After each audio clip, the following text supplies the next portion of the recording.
Welcome, everybody. I see a lot of familiar faces, and I do actually see a few faces that I haven't seen before. I'm Jana Morishima. Actually, I should change my heading so I have my name there on the Zoom. I'm the founder of KCU, and I'm here with my fearless co-conspirators, Bailey Culver and Jade Vaughn. They help me run KCU. And then we have three speakers for our panel about collaboration today. Brian Gonsar, Brianna Lawrence, and Ben O'Grady. And part of the reason that I put these three specific people together is because they represent such a wide range of types of projects, everywhere from self-published prose, self-published comics, traditionally published prose, traditionally published graphic novels, adults, kids, like every possible thing that you can imagine. So between the three of them, I think they're going to be able to cover a lot of facets of collaboration. And the other thing that I did behind the scenes before we started this panel is I sent a collaboration agreement to the our panelists for today just to show like this is what I tend to give people as a sample. And I asked for their feedback. And we're going to get into it in the panel today, but everything runs the gamut from like super detailed, uh, getting into the weeds with legal stuff on contracts to handshake agreements. Handshake agreements also exist out there. So, I'm really, really, really excited for what we're going to talk about tonight. So, I'm going to start with a very brief little bio of each of you, and then I'm going to turn the floor over to you to give us a little bit more detail about yourselves. Um, but let me start with Brian. So, Brian is an award-winning producer with a resume of feature film, music videos, art installations, and even a Super Bowl commercial. And his middle grade graphic novel, Dracula's Brunch Club, came out from Oni Press last year. And it was on the Comic Beats Best Kids Comics of 2025. And he has the sequel coming out from Oni in 2027. And he lives in New Jersey. And Ben is a part-time comics creator who has contributed to several anthologies in the last several years, including the first two volumes of Tales from the Cloakroom, which was the official anthology for the Scott Snyder online writing class. Scott Snyder's like really well known in the comics world. And he was also an editor on volume one of Cloakroom, which fulfilled on Kickstarter for over $15,000. Ben is also an SEO expert and was for managing SEO for Disney for 9 years. And he's also actually helping with SEO for Kids Comics Unite. And he did an amazing workshop about SEO for KCU a few years ago, which is probably out of date because of AI, but that's a whole separate conversation. Um, and also, Ben has commissioned artists to do his own comics. I'm not sure whether the comics that you've done, Ben, you can talk about this, um, whether some of what you've done has been completely on your own or if everything was part of the anthology. So you can tell us about that. And then Brianna Lawrence is senior features editor at Crunchyroll News. So if there's any manga lovers, anime lovers in the house, you're going to love hearing from Brianna. She's also a prolific author. She has a wide selection of book releases, like her self-published Magical Girl series, Magnifique Noir, and then her award-winning middle grade series, Fantasy Penworld, which was with Andrews McMeel. And she also wrote the Essential Manga Guide, which was published by Running Press. She is also my client, and we are pitching new stuff, some of which does involve collaboration. So we can talk about that, like the agent client collaboration stuff.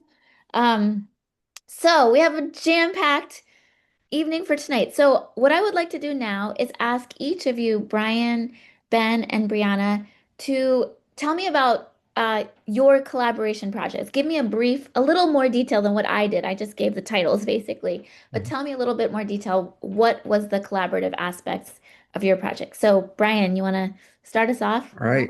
Hey everyone.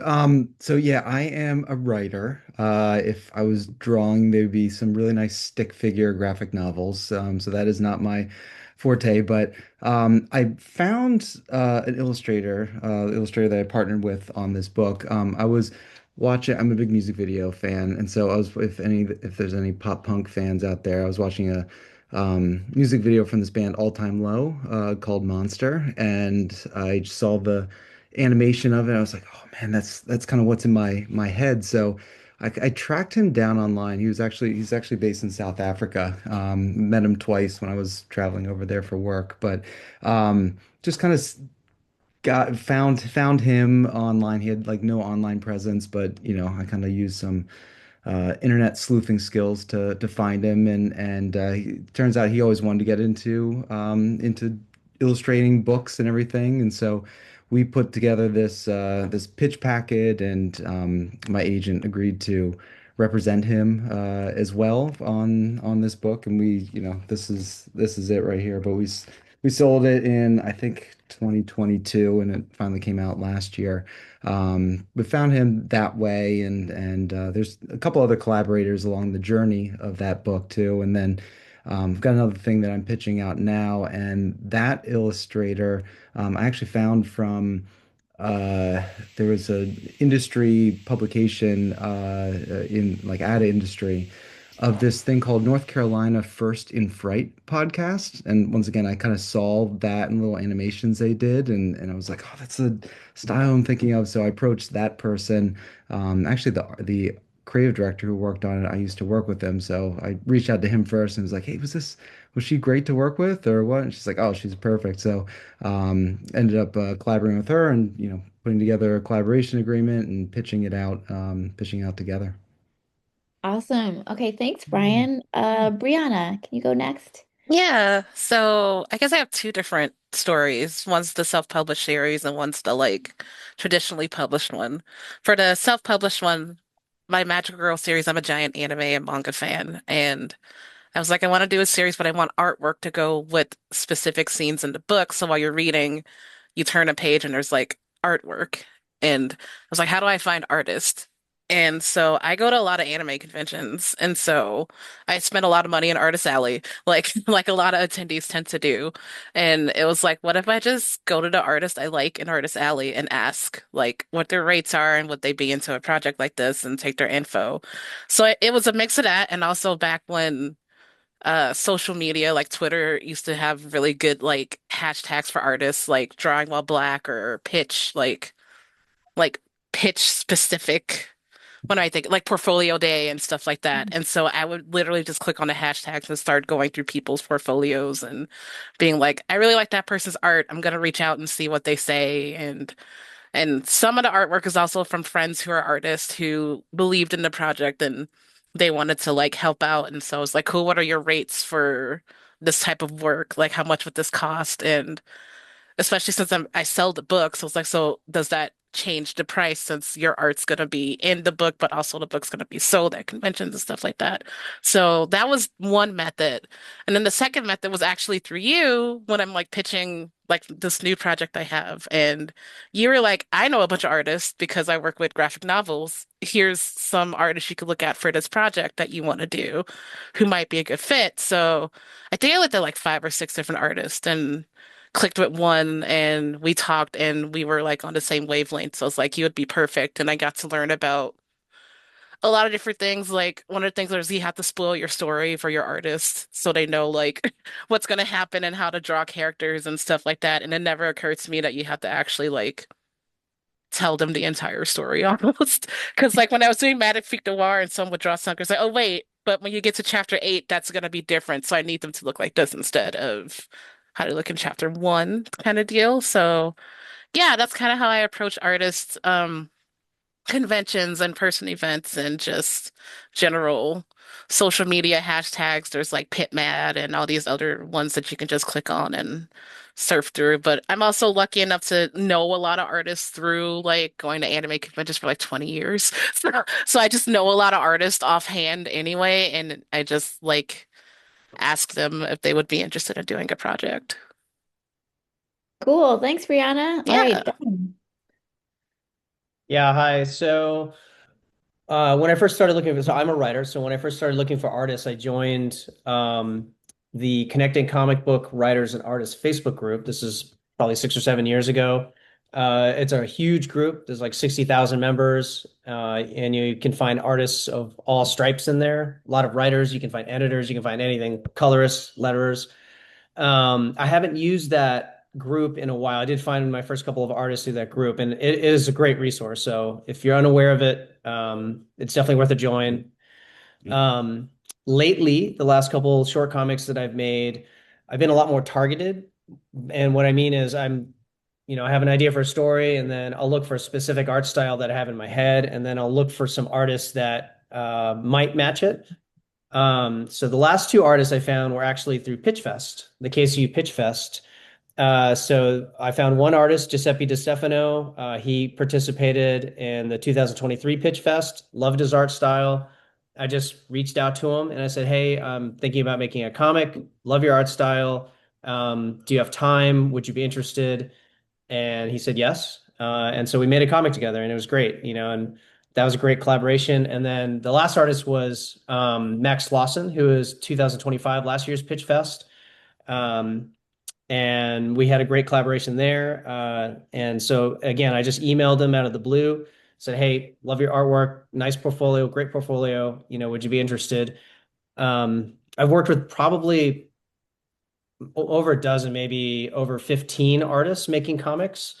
And so I'll tell you one resource is there's one letterer I use for everything. His name is Rob Jones, and he knows many, many artists, like hundreds of artists, because he's lettered hundreds, probably many hundreds of comics at this point. So sometimes I will just reach out to him and ask him and say, "Hey, I'm looking for a horror artist, somebody who has a great horror style." And he knows everyone. He says, "Oh yeah, I've got three for you. Check these guys out." So, once you sort of build up the Rolodex, it gets a lot easier to find artists. You can just kind of ask people in your network and they'll say, "Yeah, I recommend these folks." And from there, you're off to the races. Cool. All right. So I really want to get right into the nitty gritty. And then, so I want to go straight for the jugular and then move back and talk about some nicer things. But I really want to talk about legal stuff and I want to talk about money stuff because I know that people always have questions about that kind of thing. So for each of you, with your initial, I'd like to talk about the first time you ever collaborated with somebody, and then like how you approach things now. The first time you ever collaborated with somebody, did you have an agreement? How were you worried about it? What did you end up doing? And then how do you approach it now? So, Brian, you want to I think start? the first time I ever collaborated with someone, I was actually looking through like senior thesis from Ringling School Design like a couple years ago. I was looking at, Instagram, other places, but I found this one girl who started working for Disney then after she graduated from Ringling. I loved her work. And, that was we sort of talked. It was a little more of like a handshake agreement kind of thing. And I did do one project that was a little more work for hire, another project where we partnered together on something. This book that was my agent was because she was going to take that out. She was like, we should get a collaboration agreement together, and I was like, oh, what's that? And and I think it's very important. Like that one good thing about collaboration is if you have trust. And I think something like this and kind of working out terms ahead of time, allows you to get that out of the way so you can really just focus on the creative side and the art side. I mean, in it, what my agent helped put together. We talked about payment split, the credits, the what happens with sequels, what happens if one person doesn't want to do a sequel, entertainment rights, who owns what. That way there's no fighting once the contract comes through. So my agent could be sure that like we dealt with that and there's not going to be any hangups once a publisher wants it. It's also important, like, if it sells a couple copies, so what? But like if it hits it big and there's all these rights, there's, theatrical or anything like that that could spin out of it, it's important to have all these done. So I feel like if I ever like wouldn't have an agent or something else, I would still put together something like that. just to make sure that everyone feels comfortable going into it. Brianna?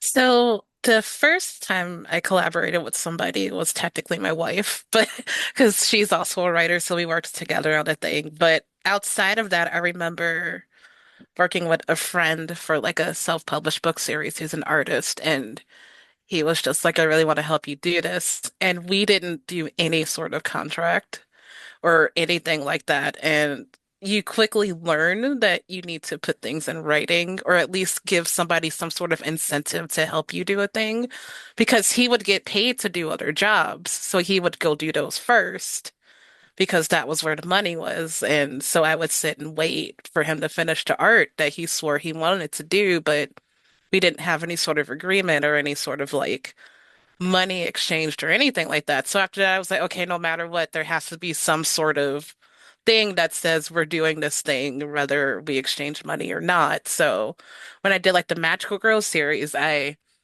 found a really good cover artist who found me online, and I was just honest. I was like, I've never written a contract before. Like, I don't know what I should put in there. And she was very nice and she was like, she had experience. So she was like, here's what my contracts usually look like. And it's usually this and this and this. And I kind of quietly decided that I'm not very good at negotiating.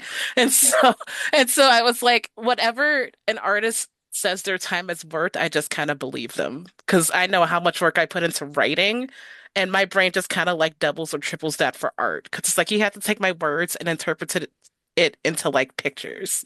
So like if you tell me this is the amount of money, that's how much I'm going to pay you. And I did Kickstarter and stuff too, so I like rolled it into the cost of the Kickstarter so I could pay all the artists. And with this understanding of they don't start until you give them money, or at least half of the money or whatever. And I was like, that's perfectly fine. But I kind of had to learn that first lesson of like, I didn't charge this guy and we were just working off vibes and like friendship. And then we're like, oh, this is actually a serious thing where we actually have to have this uncomfortable conversation about money and due dates and expectations and where are you going to take it and who gets to do what. Like you as the artist, do you want to bring the book to events too? Do you want to sell the prints and X, Y, and Z? So it was.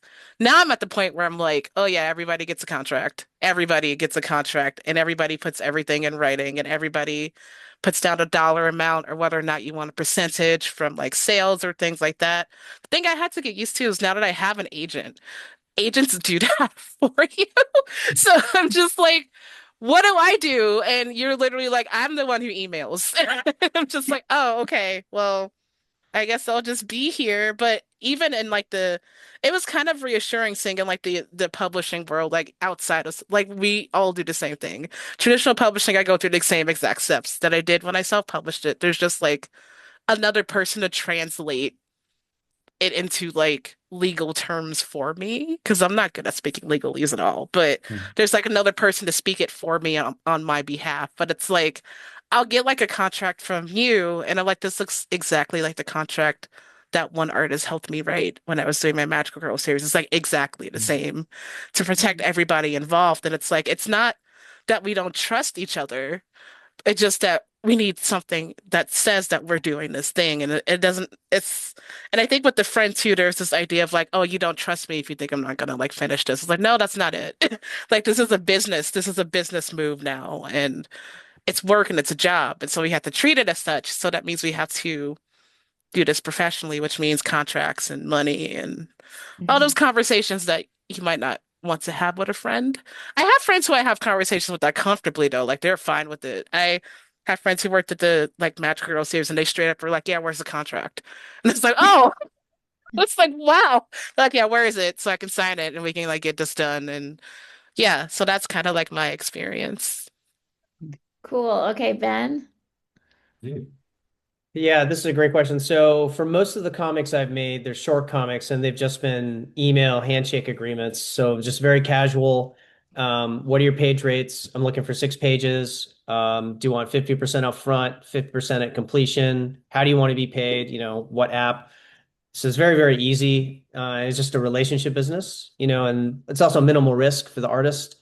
Um, when the first anthology that we did, that we kickstarted, the one that was successful, we did have a one-page contract for all the creative teams, and it was just I can't remember the exact terms, but there's some simple terms in there like you won't publish the comic that you submitted anywhere else for like 4 months or something like that. So it wasn't competing against another anthology. Um, we did do like a very short contract because we thought we were going to make money, a little bit of money, and we did.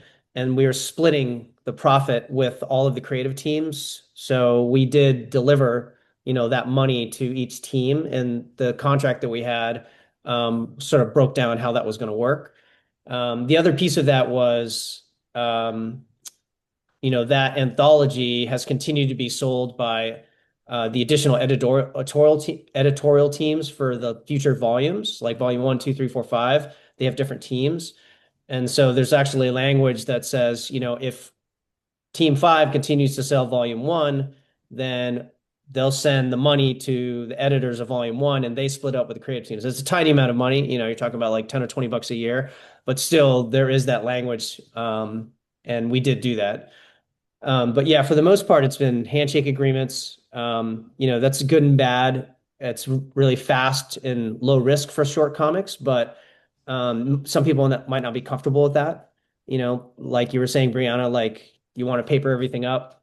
I totally understand that. But yeah, that's been my experience. I will say also one more note is the boilerplate contract that we had for that anthology, we did have an attorney redline it. So we even took it that far where we wanted to make sure that the language was like, like real legalese and not just like something, we pull off the internet or whatever.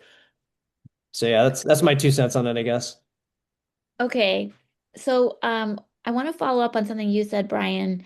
You mentioned work for hire, and I wanted to ask you guys if we can go into a little bit about the difference between hiring somebody work for hire versus a collaboration where you are sharing ownership and sharing proceeds if there were to be any proceeds. So I don't know if any of you want to jump in. Well, Brian, looks like you want to say Yeah, something, so you I can jump mean, I guess I could have approached some of these illustrators as a work for hire, but I didn't want them to just do the art and pass it back to me, and then I'm the one out there in the world. Like I want someone who's invested in it. Like I want someone who is promoting it with me or wants it to succeed as much as I do. Like I played tennis in college and I love doubles much more than singles. Like this is kind of a team in. sport. Like if just one, and sometimes you will get busy with your day job or family or something like that. It's helpful to have someone kind of pull you back in.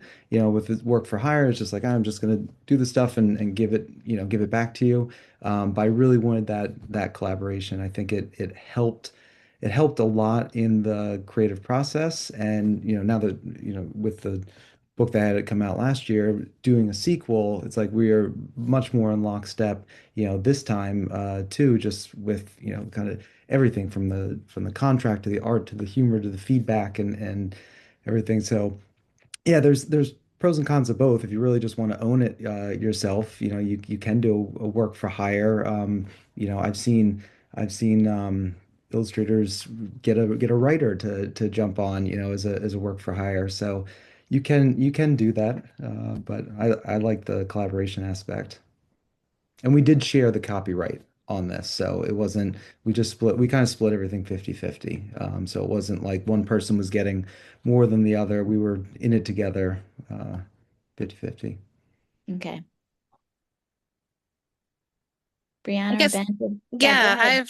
I've done both, I suppose. The Magical Girl series was basically work for hire because it was like each artist did a single print, but they were allowed to like have the print in their portfolio and sell it at shows and stuff like that. So it's like I gave them their payment and then that was kind of like it. Which for that book series has like maybe like 20 to 30 artists per book. Since there were so many artists, it was like, okay, work for hire makes sense because you're doing a singular thing for me and then you're going to be on your way. But for the pitches I've been doing lately, it's been like one artist. So it's like, okay, we're kind of in this together now. So when we talk and we email, we're both giving each other ideas. And it's initially my idea, but also the artist is also like, well, what if you do this and what if we do this? Because the artist has more like insight to the art aspect of the work. Like, I don't know how to draw comics. I don't know how to panel. I don't know how to letter. I don't know how to do any of that. I write. So I'm writing a script for somebody who can translate it into art. So along the way, they might come up with something that might fit better. Like, in a sort of like, I see what you're trying to do, but like, and I think I've gotten this feedback before because I'm used to writing prose. And so I'm kind of learning how to do comic writing, which is completely different because prose is like, get as detailed as possible. Then I write a comic script and they're like, I can't draw a person doing that action because it's a static page. So, so it's like, oh, I have to actually adjust. And I've been lucky enough to have artists who are like, no, I see what you're trying to say. So, here's what I could make it look like and still get your vision across. So it feels more like a, like Brian, what you were saying, it feels more like a team effort. Like Mhm. both of our names are going to go on the book. Like it's both of us together. When I did the Magical Girl series, it's just my name because I wrote it and then I hired a bunch of people. But for the pitches, it's like, well, when this gets picked up, I'm putting it in the universe. When it gets picked up, both of our names will be smack on the cover together because it's like a 50-50 partnership. And I was talking to the artist, Jana, you hooked me Hmm. up with, and we ended up talking over time because we just clicked so well. And it was like, okay, we both understand the vision here, and we're both excited about it, which it's exciting to work with people who are excited to see you like succeed in a thing because it's like we're all gonna like work together and make this happen. So that's kind of the difference, I think, is that singular person who's also like she sent me deadlines for like and I was like, "Oh wow, now there's a date on these things of like here's where I will have your character sketches, here's where I'll have your comic pages." And they're all like dated and she's like, "We should have a conversation next month to see where we both are." And it's like we're talking the entire time. Work for hire was a couple of emails and then we were like, all right, we're done. And then we walked away. But this is like, we're gonna have some video calls and some and some like script back and forth and some adjustments. And that's just the two of us. I'm sure when it gets to like the publishing stage, there's gonna be an editor who comes in and they're like, okay, well, here's how it fits our brand. So now we have to make like another adjustment. So yeah, that's been my experience. And I guess I never separated the two until I started pitching graphic novels and I realized, oh, there actually is a difference between me hiring somebody, like, here's your, like, I don't know, $600 for the cover, and then I'll email you back when the sequel happens versus your name is on the contract with me. Like the Hmm. artist's name is going to be on the contract next to mine, so now there's more at stake. Ben? Yeah, so each artist I've worked with, I mean, technically they're a work for hire, but I try to treat the project as a collaboration, right? So I get input and I really try to develop a relationship with the artist, and have really good communication, and that grows the more I work with an artist. So there's one Italian artist I work with I made two comics with. The second one was very much like a collaboration. I emailed him, and he had just gotten signed as an artist for Kodansha to make manga. And so I knew he was busy, right? I knew he didn't really have time to make my comic, but we had a relationship. We had a really great time on the first one, and he was like, "Yeah, I got you. I can make your 8 or 10 pages or whatever." And I just said, "Hey, like, here's the sort of basics of a script, but I want you to go crazy. Tell me what you think, you know, this will look like, what art style you want to use." And he's like, "I've got a great idea for an art style. What do you think about this?" And I was like, "Yeah, let's just run with it." So to me, it felt a lot more collaborative. It wasn't just like three emails and then I get pages like 2 months later or something like that. It was not like that at all. There was back and forth happening like quite a bit. I would be interested though, Brian or anybody else who's a writer who works with artists to make a graphic novel. What's the difference in how the money works if it's work for hire versus a partnership? Like, work for hire for me is like a page rate, whatever, $180 per page, and then you just tally it up, just get your calculator out.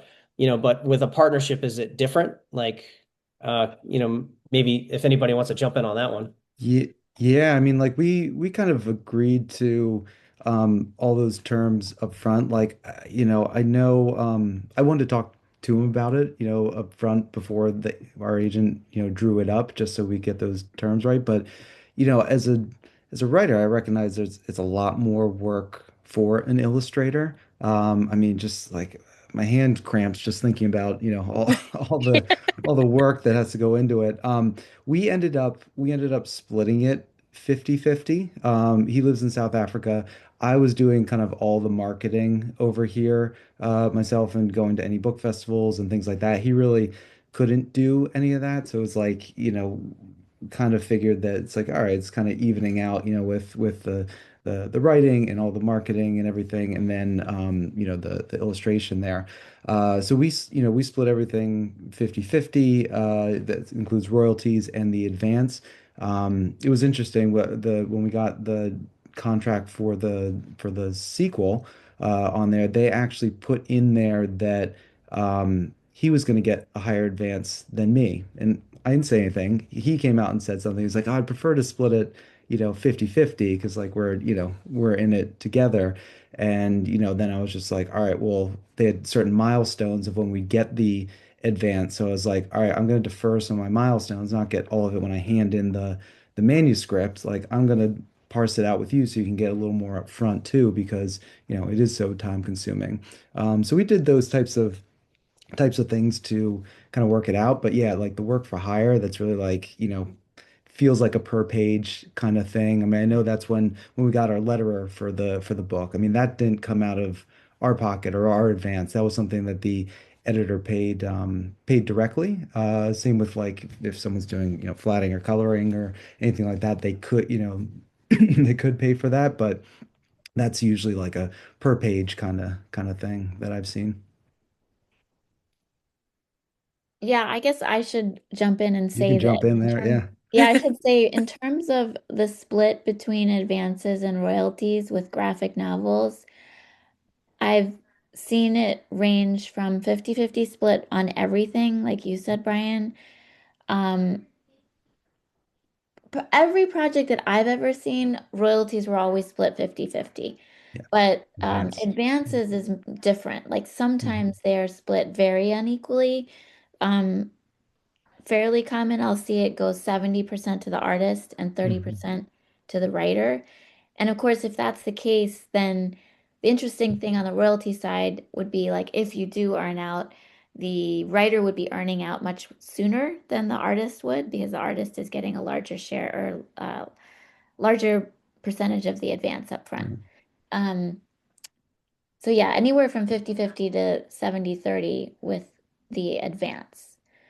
Um, there was something else I was gonna say about that. Oh yeah, so when people are pitching, that's the other area where I've seen differences. So oftentimes, like you guys have alluded to, if there's a good relationship between the writer and the artist, it's basically a leap of faith. Like they're both being like, okay, we don't know for sure if we're gonna get a deal. We're just gonna give this a try. Here's the agreement of how things will be split up between us if we do get a contract, but we don't know if we will. Um, so that's one scenario. Another scenario would be where the the artist cannot afford basically to do the work that's required to go into the pitch because oftentimes you might have to do like 10 pages, for example, Mhm. of sample art, and that's a lot of spec work. And in some cases, the writer will pay the artist that money out of pocket.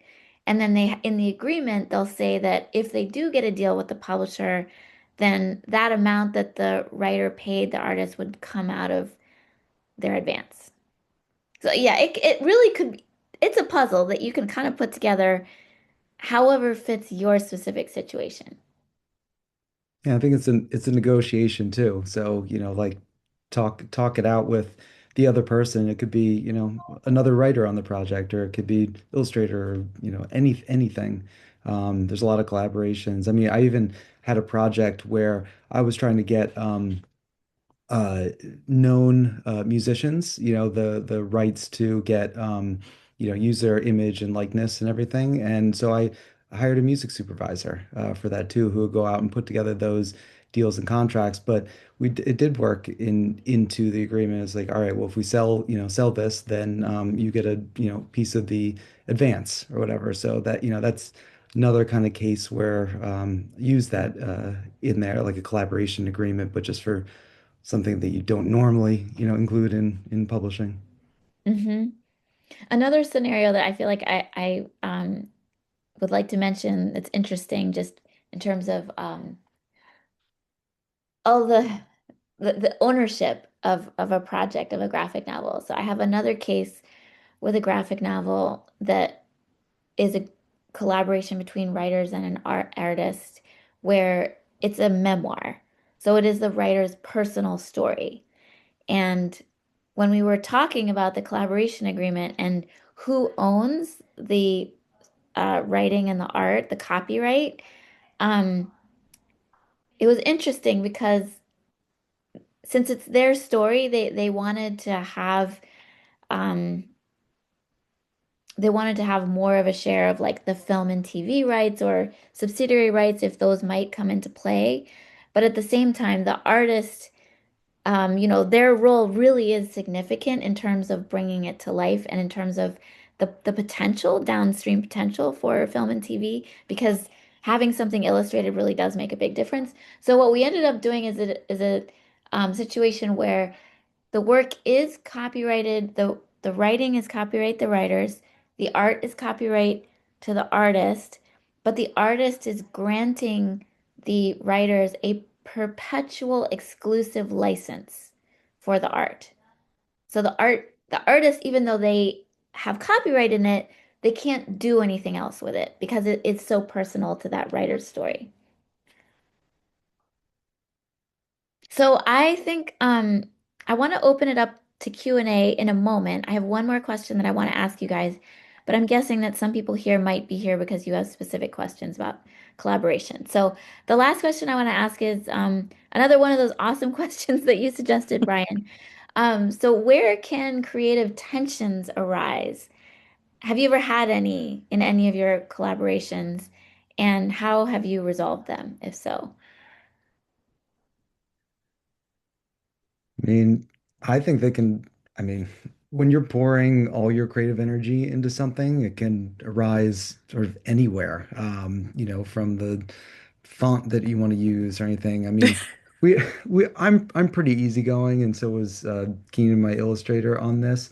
There was one situation where we didn't totally agree on like what the color of the logo should be. And it wasn't like I don't want my name on this if it goes out like this. It was more like, no, I think this one's better, this one's better. We started asking around like agent, editor, and some people at the publishing house just started asking people, it's like, which one do you think, is better? I'd ask, my some of my nieces who are in the target age range, and we just kind of reported back of what people were responding well to, and that's kind of how we made the decision. So it wasn't really like on one of us, like, oh, you got your way on this, or I got my way on this. It was kind of like a unbiased third party opinion, which kind of helped break the tie. But other thing, I mean, you just have to kind of work it through like any creative relationship. I mean, like you hear horror stories of bands, kind of breaking up over disagreements of things, but um the creative tensions can happen all the time. I don't think I've had anything major besides like the one story I told with the friend, but and I was worried about this because I was working with so many different artists, but I was like, what if I tell them I don't like it? Like, but like I worked with a lot of artists who would ask very specific questions, and I kind of learned that you have to ask really specific questions and give really extremely specific details when you're like doing artwork. Like the artist I'm working with for this pitch I have sent me like questions about each character, and it was stuff I never thought of. Mm. Like it was like I was like, okay, I want them to look like this. And they're like, well, do they have any sort of like, because it's a kid's story, it's like, does anybody have any braces or glasses or, and I was like, I never thought that far ahead. But like, and it's never like a creative like tension. It's more like honest feedback. And I've kind of learned to like take it in. Like, if I get like something back and it's like, I don't know how to translate that into artwork. And I'm like, okay, I have to adjust how I'm writing this. And I always tell myself that before I respond to anything that's could be perceived as negative, that I should go to bed. Like I should like go to sleep and sleep on it and really think about it. And then when I wake up with like a new set of eyes, I could look at it and be like, oh, okay, I see what you're saying. Okay, it's not like a because this is like we're pouring a lot of work into it, so it can feel kind of like upsetting. Can be turned into this giant thing and then you get feedback and you're like, oh, it wasn't perfect. It's like, but we as writers know that it's never gonna be perfect, but you're kind of wishing in the back of your head, oh yeah, everything I sent in was great. But it's like every time I turn in a draft or anything and I get feedback, I'm like, I actually ran into this when I wrote the manga guide because I'm around people who speak anime and manga, and so my editor was like, you have to explain these terms you put in the book, and I was like, why?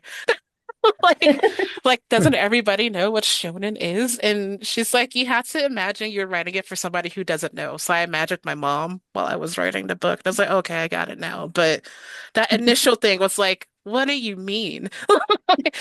And she's like, Bree, not everybody works at Crunchyroll, sweetie. And I'm like, okay, I guess that's true. But that's the feedback that you need. Like that's the type of stuff you need to hear because what is it I've always been told? Like if I have to explain what I was trying to do and you don't see it, that means I didn't explain it right. You have to actually be able to visually see this stuff and that's the great thing about working with artists because they'll tell you and they're like, we have to think about things. I never once thought I'd have to think of something like lettering. I was like, that's a thing? And they're like, yeah, the letters on the page. The font matters. And I was like, oh my God, you're right. All of that matters. And they're like, yeah, that's why you get other people to do that part. That's what your artist does. Your artist will tell you, like, that's too much text on the page, or, I know what you're trying to do, but that can't fit on a page. That can't fit in a panel. Like, you can't have that many panels on a page. And I'm like, oh, okay. So I kind of take it as like, I have to learn from you. Like, but on the flip side, the artist is like, I'm not a writer. Like I do illustrations and art, but I don't write the stuff you do. That's what you do. And I think I always run to artists where we're both like, God, your job is so hard. And they're like, that's what I think about your job. And it's like, no, that's what I think about your job. That's why when I do these percentages, I'm like, shouldn't you get more? Because you have to draw this? Like, well, you have to write it. It's like, and we're just like, all right, we're both creatives who understand that this is difficult, but also fun. So yeah, I think that's I don't know if that answers the question, but I kind of like I have the same like perspective. Like I think because I've been writing for so long, I just expect there to be tension somewhere, and I no longer take it as like, okay, I do kind of take it badly. So like I'm not gonna be like, I never take it badly. So that's why my wife tells me, have you gone to bed? You should go to bed. Like go to sleep or go eat something that you like and chill. And then look at the feedback. Don't look at it while you're like, I worked an 8-hour day and I'm tired. Like, yeah, look at it later. Don't look at it now. Look at it when you're like rested. So yeah.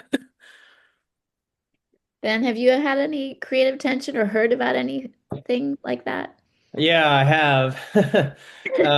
So the first anthology I worked on, we had four editors, and this is like on the editorial side, and we did not get along at all. We actually, this was like a 9 or 10 month project, so we fought like cats and dogs. We had to have phone calls, multiple phone calls, where we tried to hash out our differences and come to some kind of agreement so that we could get the project over the finish line. Um, my it was a bad experience for me from the editorial side, but creatively, and the success of the project was amazing. I wouldn't trade that for anything, but and all the creators and artists that I connected with on that project, amazing, right? 40 plus artists, amazing. So my best recommendation there is if you're going to be on the publishing or editorial side is first off, vet your teammates, right? Just like approach it like a job, because basically if you're going to have a big Kickstarter project, it's almost like you're like a mini publisher. And it's a big project. It takes many, many, many hours. If anybody here has done a Kickstarter, I'm sure you know. So vet your teammates and make sure you think that you'll be able to work together. Um, and then, so we also had a Discord and we had a private Discord channel just for the editors where we were like arguing and fighting all the time. The good thing about that was it didn't spill out over into the rest of the community. So that was like one smart thing that we did. So yeah, definitely I've had that problem. And then I worked with one artist who we conflicted on the creative side. We made some really great comics together. And the thing there was the artist, certain artists, they don't want like very detailed scripts. Like say, for example, they're very loose, and they're just like, I'm just gonna just go crazy. Like I said earlier, just go crazy and make your comic. So that's the way this gentleman prefers to work. So once I figured that out, we worked together great. But the first couple comics we made together, there's a lot of tension there because I was like trying to micromanage the art process, and he just doesn't work that way. So that taught me a valuable lesson is that I should sort of suss out the artist's collaborative style, right? Like what do they prefer? And you can just ask those questions. And I have done that with future artists is like, how do you prefer to work? Do you want very detailed scripts, full script? Do you want just like an outline? What style do you prefer to work in? Like you can just ask those questions up front. So that was a valuable lesson I learned early on. Um, yeah, so I guess those are the two big ones. Awesome. Thank you for sharing that. All right, I'm going to open up the floor. Who here has a question for our panel?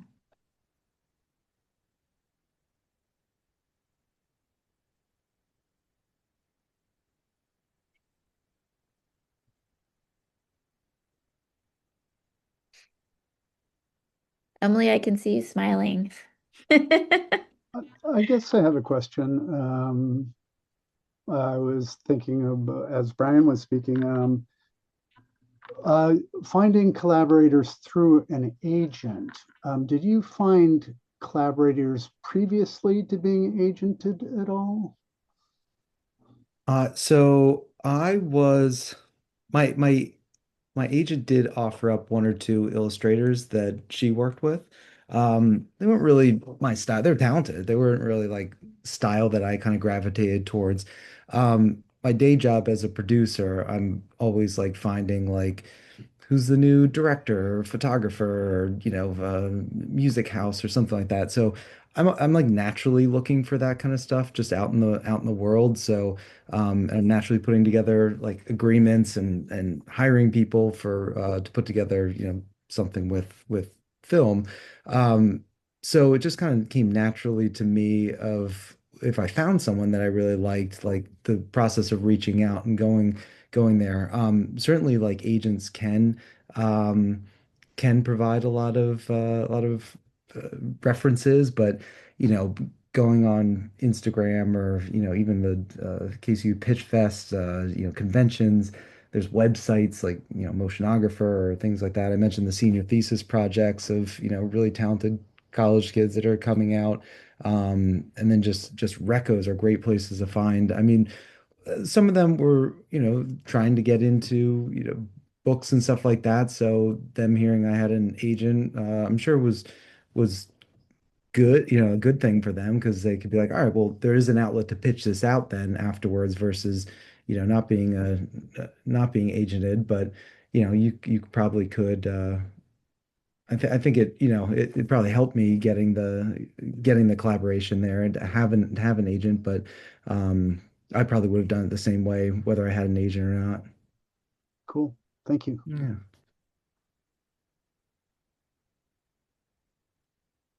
I have kind of a weird question here. Have you ever, or any of you, have you collaborated, since you're all agented, have you collaborated with an agent and an illustrator, and then the two agents go at it? Question. I As have. opposed to you guys. Like, so now you're both agented and they both have agents, and now the agents are going after each other. Yeah.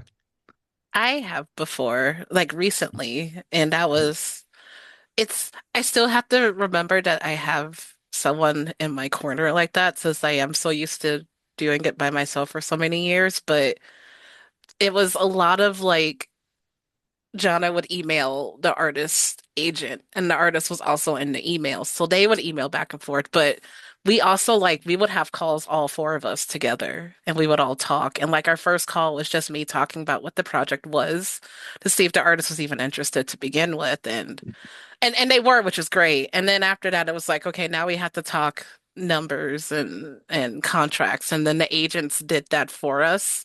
So we just kind of sat off in the corner while the agents were talking to each other. And we're all on all the emails, so we would see them back and forth. But it's like, oh, okay, the agents are talking. And it's a lot of artists these days have an agent. Like the Mhm. artist I'm working with for my new pitch is an artist that Jonna found and sent to me. And so we were talking, and now we're talking about the contract, and it's just like we're emailing Jonna the whole time. Like we're both sending the same email. We're like, all right, Jonna. But yeah, I've had that moment, and it's just kind of like I think I just kind of get kind of fascinated of watching people who can speak legally and in percentage terms and royalties and stuff. And I'm like, wow, okay. Cool, man. But that's awesome that you can do that for me. And it's like, it wasn't, it always seems like it'll be like, like when you watch people talk about agents talking, you always imagine some like, they're gonna be like at each other's throats. So it's just like calmly worded emails back and forth. And then it was like, oh, and we all agreed. Like we all agreed at the end of the day. We're like, okay, well, I guess we're gonna do this thing. And I've also run into like having agents who would leave, and then I end up with a different agent, which is how I ended up with Jana. Like I had an agent, she left the publishing industry, and they're like, "Well, you can have this agent over here," and then we just kind of stuck with each other. And then like the artist I was working with, her agent also left, and so they're like, "Well, all those emails now go to this person instead," and we're just like, "Okay, it's just the nature of the business sometimes," but it like Brian was saying, it's like the exact same thing I would do without an agent. I ended up doing all over again, but now there's like more resources than I had before, I guess. It's like the big difference. But it's kind of validating as someone who's done self-publishing to see that like I was kind of doing it the right way. It's like, oh, this is how they do it professionally too. Okay, cool. So I was going in the right direction this whole time. I would definitely add that in the world of illustrated books, it's very, very common for agents to work together for, Mhm. for pitching projects. I think So the best part is like the agent for the artist has their resources, and the agent for the writer has their resources, and they just kind of combine all the resources. Like I would see them talking about different people they could send pitches to, and they're like, "Well, I know this editor at this place, and she knows the editor at this place, and I know the editor here." And so like you just see the list growing because they're both using their resources together for your on your behalf, and you're just like, "Wow, awesome, cool." I was just going to ask Janet, does it help get a project sold if, all the folks on the team have agents? Because of exactly what Brianna's talking about, like they all have like bigger Um, networks, I guess. well, I would say that it's rare for a project to get sold where uh if it's two people and only one of them has an agent. Usually what would happen, honestly, is that the agent of the person who has the agent would say, like, do you want me to represent you? Now, Mhm. technically, it is a bit of a conflict of interest. And Hmm. I've done both. So I've had projects where I've sold them to publishers where I'm representing the whole team. And I've had projects where I'm representing one person and then there's a different agent representing a different person. Um, and I've just been upfront and said like this is there is this like conflict of interest, and usually the way it works, at least in my experience, is that it's the person who comes to the agent first who's sort of like the lead, I guess, in Mhm. terms of negotiating. But that's again going back to the collaboration agreement. That's why the collaboration agreement is so important because you want to get that all hammered out before you go start talking about numbers with publishers. Does that make sense?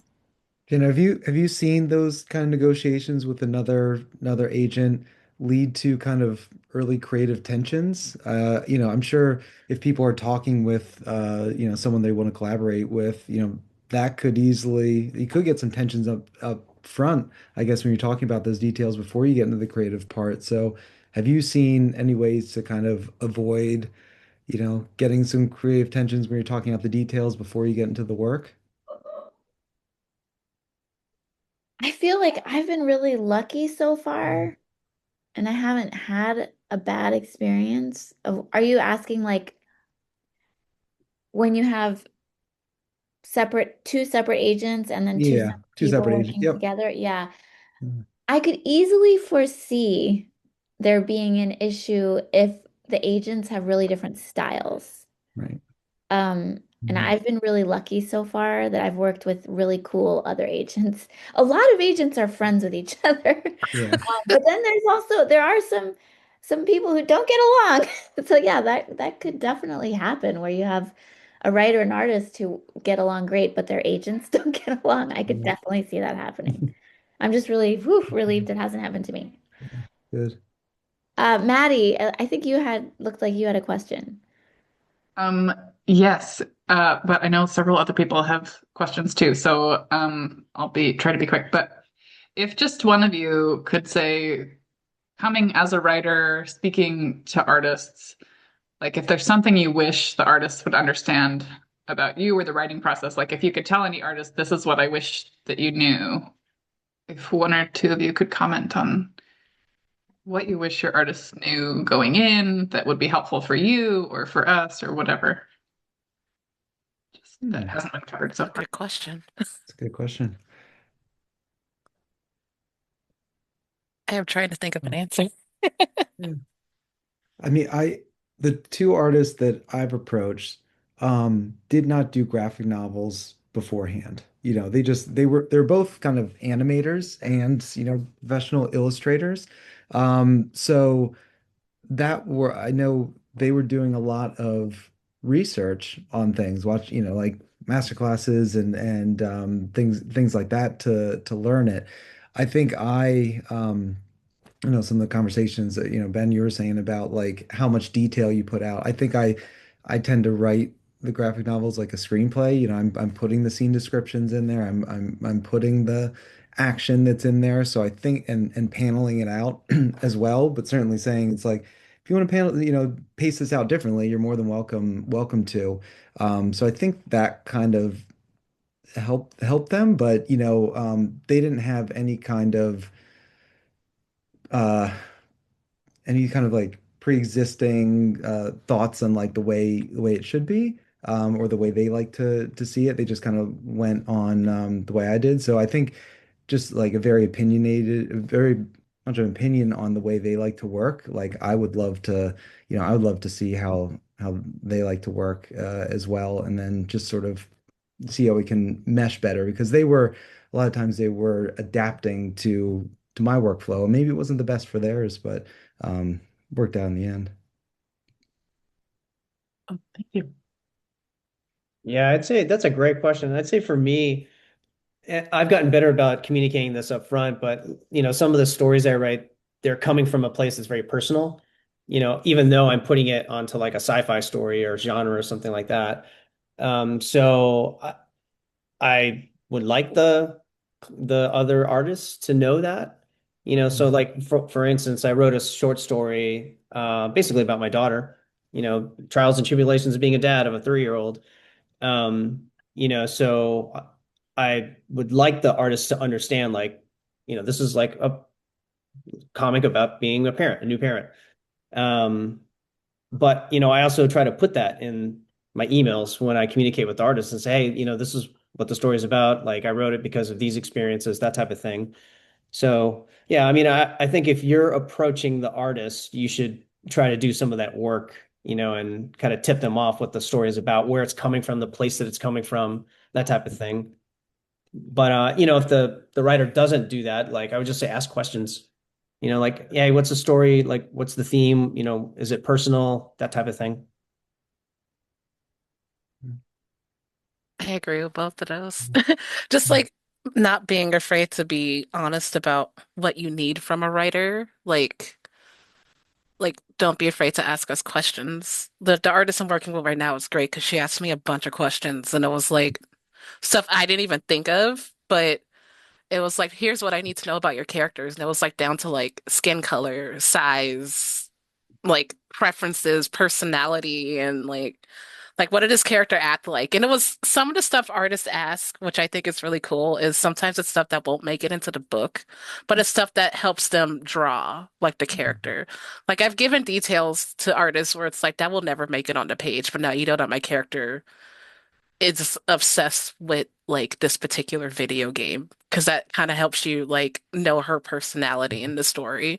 So just like I think any detail is open. Like you can ask any question really, and just like also I suppose don't be afraid. Like if a writer sends you something back and you're not getting what they're trying to say, it's okay to tell them that because as I forget who started saying it, it might have been Brian or Ben, I don't remember, but I've learned that like the way I write kind of has to change depending on who I'm writing for. So when I'm sending pitches sometimes and I'm working with an artist, they're like, I'm not used to this style. This is how I usually get my writings back in. So then I kind of have to adjust because my day job is editing and writing. And then when I'm done, my other job is writing books. And those are like two very different things. And like a really silly example is I was writing a manga guide, but I was writing it as if I was writing for Crunchyroll. And we like the way we stylize the titles of anime is different. So I ended up bolding and italicizing every single anime in this book. And they're like, why did you do that? And I was like, because that's how you do it. And they're like, no, you just use quotation marks.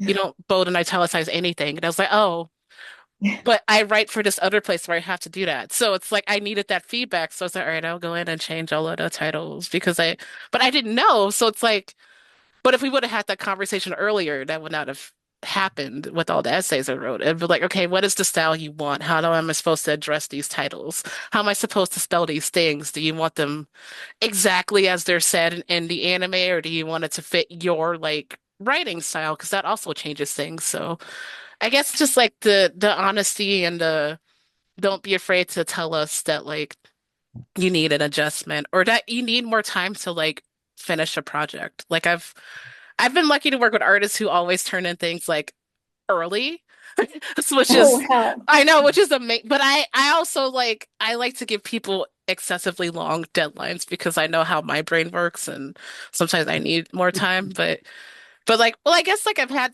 cases with other publishers where they're like, we're waiting for the artist to bring in the artwork and we haven't gotten it yet. And I'm like, oh, okay. But on my self-published stuff, I'm like, oh, I got stuff in early.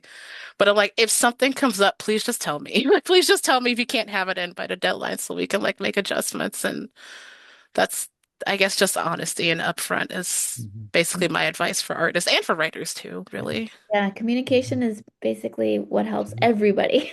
Mhm. All right, Bob, and then Emily. I saw that you both had questions, and then I think those will be the last questions for the evening. So, Bob, you want to go ahead? Sure. The collaboration thing, I have not yet to collaborate on any with anybody on anything because I'm a writer illustrator, so I do both. But if I were to work with a writer, I would be looking for a writer that would be open to seeing the vision of the writer and the writer seeing the vision of the artist. Is that how it sort of works when you're working? Like, do you work from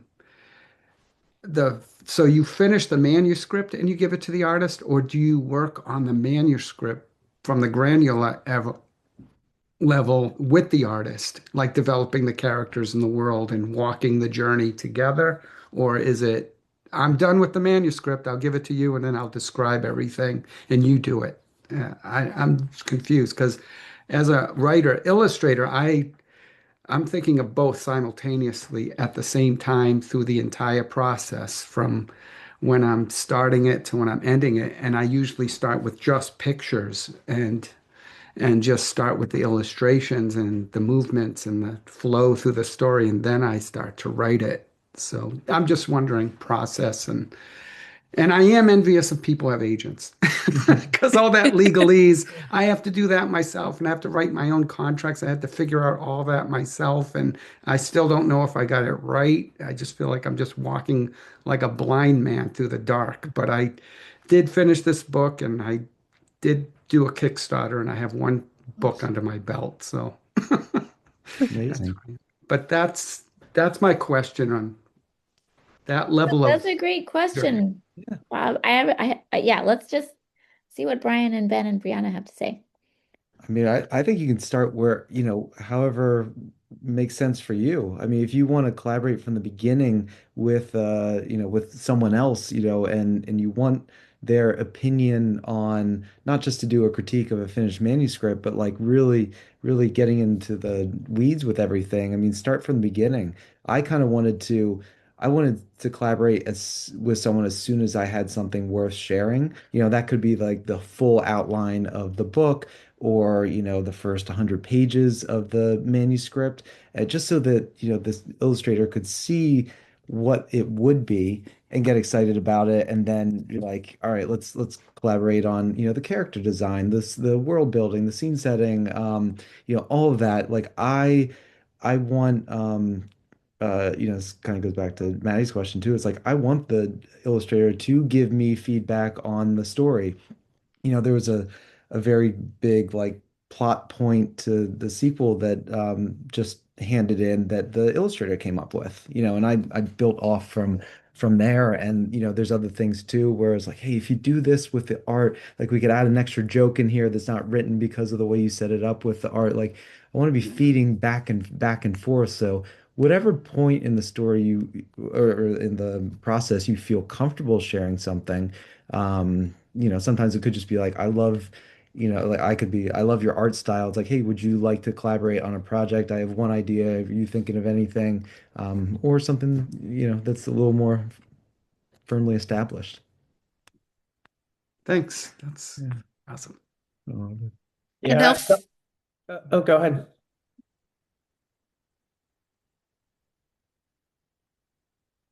I'm done. Well, Oh, actually, I think Ben and Brianna both were going to say something at the same time. I got to keep my yeah. mouth shut.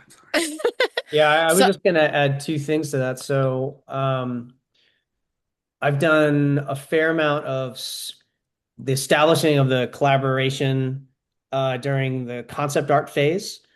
So, if I pitch a story idea, usually what I'll do is in my first email, it'll just be like a log line or a paragraph. And then I'll give a one pager, which describes the story in more detail before I even show a script. And then I'll say, okay, if we're going to do this, let's make some concept art together. And that's where the artist really inserts themselves into the process, because they're making the world essentially. They're rendering the world for you. So I think that's where you can really figure out like what's the collaboration going to look like? What's the relationship going to look like? mhm. Is in those early phases, right? And then I haven't worked with an artist who said, don't give me a script.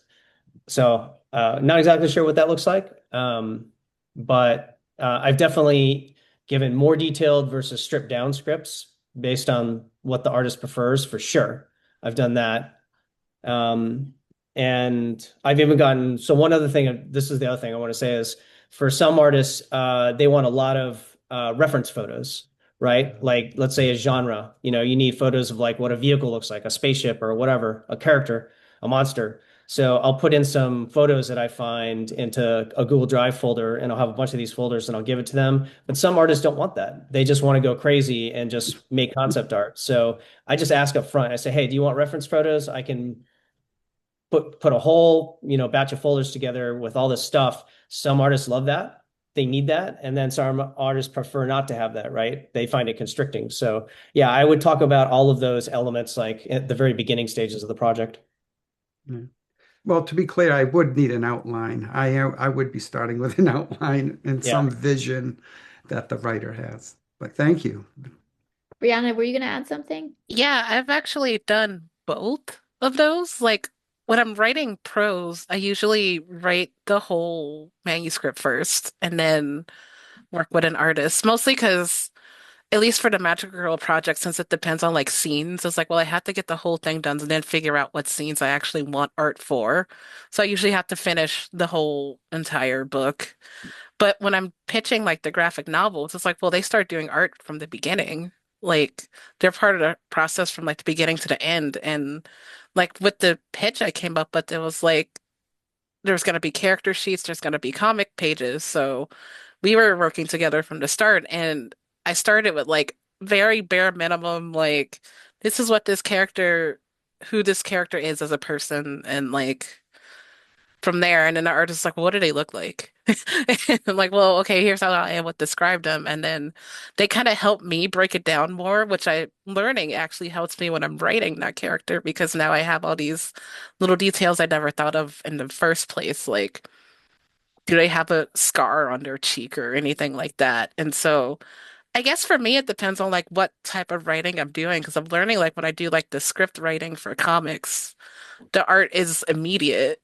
But when I'm writing prose, it's like wait until the end. Even like with like Fantasy Pen World and the manga guide, I had to write the manuscript first. And then from there, the publisher got the manuscript to the artist and the artist did illustrations. And I got to pick where I wanted the illustrations to be. Like for Fantasy Pen World, I was like, it'd be cool if we had a picture of this moment and this moment and this moment.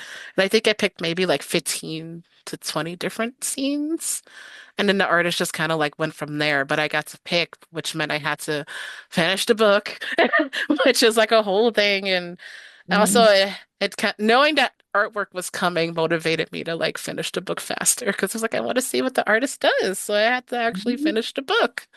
And so I sat down and finished the book.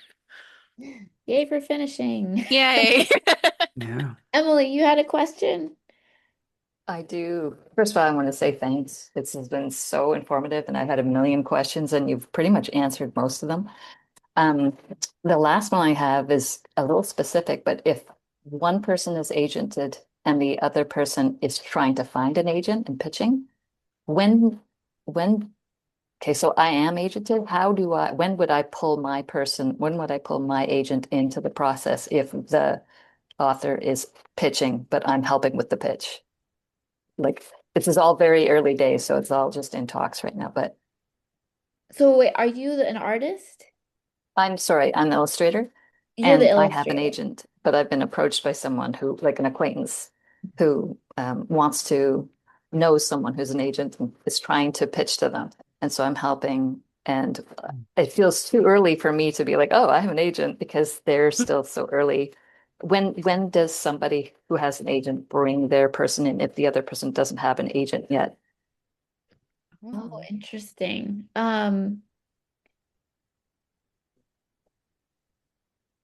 It I feels think like I'd be hitting it with a hammer, you know?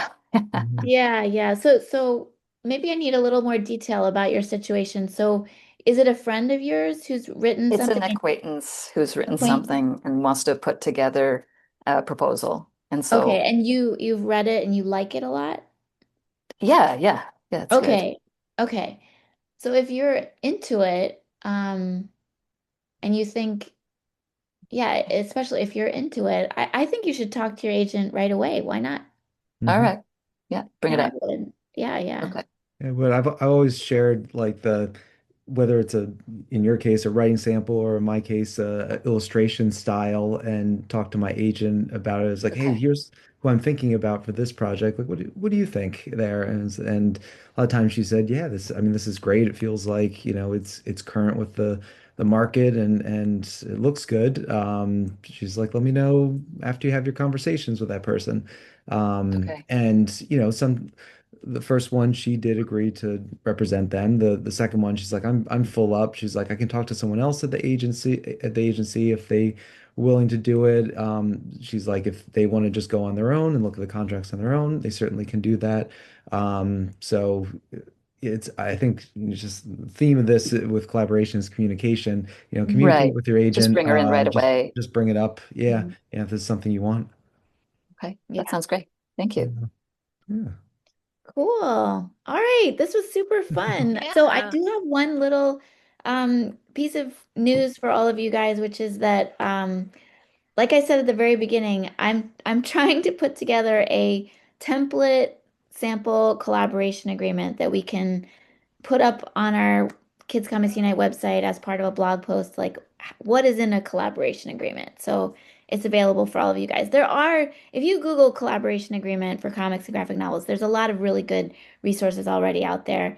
And so we're just going to put our own little spin on it, but you're welcome to find all the resources and figure out what works for you. But just wanted to say, like, keep your eyes out for that. And of course, you guys know that Pitch Fest is coming, so we have lots of cool stuff coming in the next month or so. The masterclass on pitching is happening next Saturday, January 31st. So hope you have that on your calendar. And I think that's it for this evening. As you all know, I really like it when if you can turn on your camera and we can say thank you to the speakers here. So thanks everybody. Turn on your mic, and I guess we'll go off into our Thank Thank you. you. Thank Thank you. you. Great seeing you all. Thank Good to see you. everybody. Thank you Thank so you. Thanks so much. much, everyone. You. This was great. Thanks, Brian. Thanks, Ben. Thanks, Brianna. Good night, Thank you. everybody. Night. Good night. Good Bye. night. Bye. Bye.